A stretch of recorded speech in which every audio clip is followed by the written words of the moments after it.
በዚህ ቪዲዮ ለዲቪዚቢሊቲ ቴስት ነው የምናየው። ዲቪዚቢሊቲ ቴስት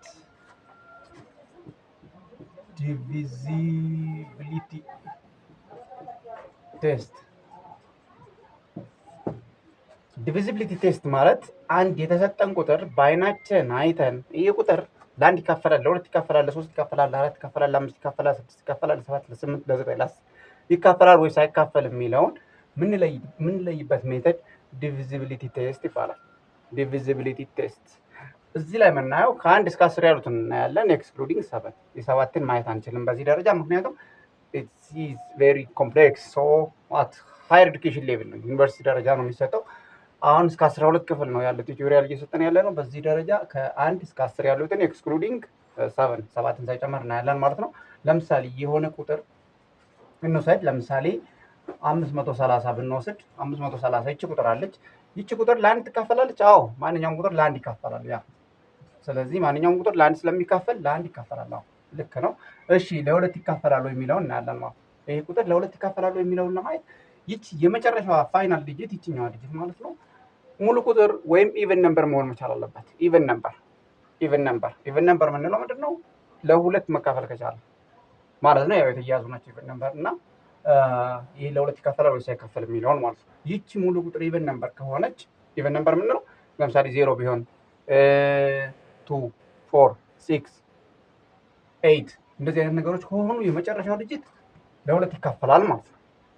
መጨረሻው ዲጂት ኢቨን ነምበር ከሆነ ለሁለት ይካፈላል ማለት ነው። ስለዚህ ይቺ መጨረሻዋ 0 ነች፣ ለሁለት ይካፈላል ያለምንም ቀሪ ማለት ነው። ለሶስት ይካፈላሉ የሚለውን ለማየት ለሶስት ይካፈላሉ ሳይካፈላሉ ይህን ቼክ ለማድረግ ምንድነው የምናደርገው? ሰሜሽን ኦፍ ዲጂት የዲጂቱን ሰሜሽን እንፈልጋለን ማለት ነው። ለምሳሌ የዚህን ስንፈልግ እንዴት ነው? 5 ሲደመር 3 ሲደመር 0 እናደርገውና ድምራቸው 8 ነው የሚሆነው አይደል? ድምራቸው 8 ስለሚሆን 8 ለ3 አይካፈልም። ስለዚህ ይሄ ቁጥር 530 ለ3 አይካፈልም ብለን ኮንክሉድ እናደርጋለን ማለት ነው። ሰሜሽናቸው ለ3 ስለማይካፈል ስለዚህ ሰሜሽኑ 8 ነው። 8 ለ3 ስለማይካፈል 530 ለ3 አይካፈልም ብለን 3 እንጨርሳለን ማለት ነው። ለአራት የምናየው እንዴት ነው? አራት when it takes the last two digit የመጨረሻ ሁለት ዲጂቶችን እንወስዳለን ማለት ነው። የመጨረሻ ሁለት ዲጂቶችን እንወስድና እነሱን የብቻ ነው ቴስት የምናደርግ ማለት ነው። ይቺ ሁለት ዲጂት ስንወስድ 30 ነች አይደል? ስለዚህ 30 ሲካፈል ለአራት ብለን ቼክ እናደርጋለን ማለት ነው። 30 ሲካፈል ለአራት ስንት ነው? ስንት ይደርሳቸዋል? 7 መሰለኝ። ስለዚህ 7 ሲባዛ በ4 28 ነው። ስለዚህ እንቀንሳለን ማለት ነው። ሲቀንሰው ሁለት ቀሪ ያለችን ማለት ነው። ሁለት ቀሪ ያለች ቀሪ እቺ ሪማይንደር ስላለች እቺ ቀሪ ስለዚህ ይሄ ቁጥር ለአራት አይካፈልም ብለን እንደመድማለን ማለት ነው።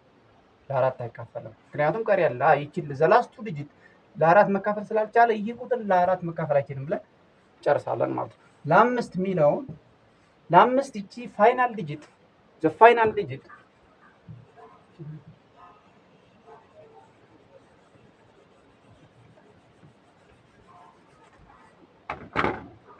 ፋይናል ዲጂት 0 ኦር 5 መሆን አለባት ለአምስት ለመካፈል ማለት ነው። ማንኛውም ቁጥር ዲጂቱ ቢበዛ ምንም ችግር የለውም። we need to look the final digit only ማንኛውም ቁጥር ቢደረደር ማለት ነው።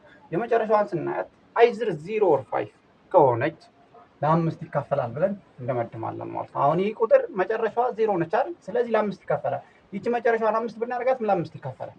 ካልሆነ ግን ለአምስት አይካፈልም ማለት ነው። ለስድስት የሚለውን በእንዴት ቴስት እናደርጋለን? ይሄ የተሰጠ ቁጥር ለሁለት ይካፈላል ወይ ለሶስት ይካፈላል ወይ? ሁለትና ሶስት ደግሞ የራሱን የቻለ ክራይቴሪያ አለው አይደል? ስለዚህ የሁለትንም የሶስትንም ክራይቴሪያ ካሟላ ይሄ ቁጥር ለስድስት ይካፈላል ብለን እናልፋለን ማለት ነው። ለሁለትና ለሶስት ከተካፈለ ይሄ ቁጥር ለስድስትም ይካፈላል ማለት ነው። የሁለትና የሶስትን ክራይቴሪያ ካሟላ ስለዚህ አሁን ይሄ የሶስትን ክራይቴሪያ አላሟላም ማለት ሶስት ላይ ፌል ስላደረገብን የሁለትን ግን አሟልቷል። ስለዚህ ሁለቱን ማች ስላላረገ የሁለቱንም ፉልፊል ስላላረገ ለስድስት ሊካፈል አይችልም ማለት ነው። ለሰባት የሚለውን አዲስ ሌቭል አናይም። በሌላ ቪዲዮ ራሱን የቻለ እሰራላችኋለሁ አስፈላጊ ከሆነ አት ዩኒቨርሲቲ ሌቭል ብቻ ነው የሚሰጠው። ለስምንት የሚለው ለስምንት we need to take the last 3 ዲጂት ነው። አሁን ለምሳሌ እዚህ ጋር እንደዚህ ሌላ ዲጂት ቢኖር አሁን 21530 ነው። ለስምንት ስንወስድ ላስት 3 ዲጂት ነው የምንወስድ ማለት ነው። ላስት 3 ዲጂት እንወስድና ቴስት እናደርጋለን።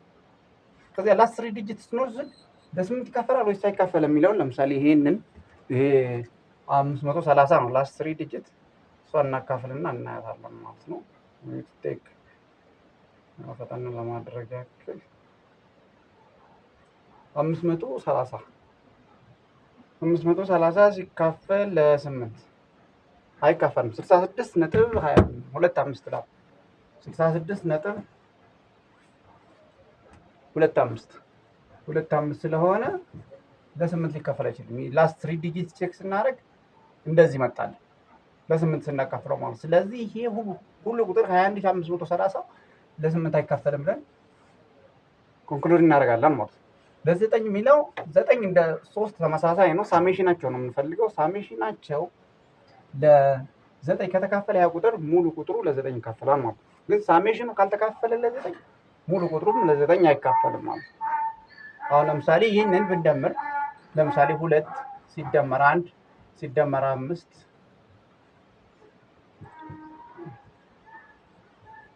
አሁን ለምሳሌ ይህንን ሙሉ ቁጥር ብንወስድ 2 ሲደመር 1 ሲደመር 5 ሲደመር 3 ሲደመር 0 ስንት ያመጣል? 2 3 ሲደመር 5 8 11 መጣልን ማለት። ስለዚህ 11 ለ9 አይካፈልም ማለት ስለማይካፈል ይሄ ቁጥር ለ9 አይካፈልም ማለት ለ9 አይካፈልም ብለን እናልፈዋለን። 10 ለ10 መጨረሻው ዲጂት 0 ከሆነ ማንኛውም ቁጥር መጨረሻው 0 ከሆነ ለ10 ይካፈላል ማለት ነው። ለ10 ይካፈላል ማለት ነው። ይሄ ነው። ግልጽ የሆነላችሁ ይመስለኛል። ጥያቄ ካላችሁ ኮመንት ላይ መጠየቅ ትችላላችሁ። ሁላችሁንም እንመልሳለን። ከዚህ ባለፈ ኦንላይን 1-to-1 ቱቶሪያል አንደር ኦንላይን ICS ስኩል የሚባል ፕሮግራም 1-to-1 ቱቶሪያል እየሰጠን እንገኛለን።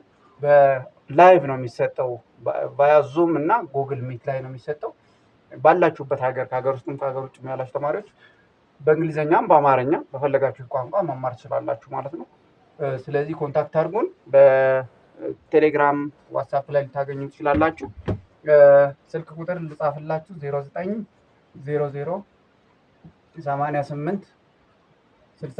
090988666366 ላይ ታገኙናላችሁ። ዋትሳፕ ቴሌግራም ላይ ዋትሳፕ ኦር ቴሌግራም ላይ ልታገኙ ትችላላችሁ በዚህ ስልክ ማለት ነው። 0900886366 ላይ ታገኙ ትችላላችሁ። ላይክ፣ ሰብስክራይብ፣ ሼር ማድረግ እንዳይረሳ። ቴንክ ዩ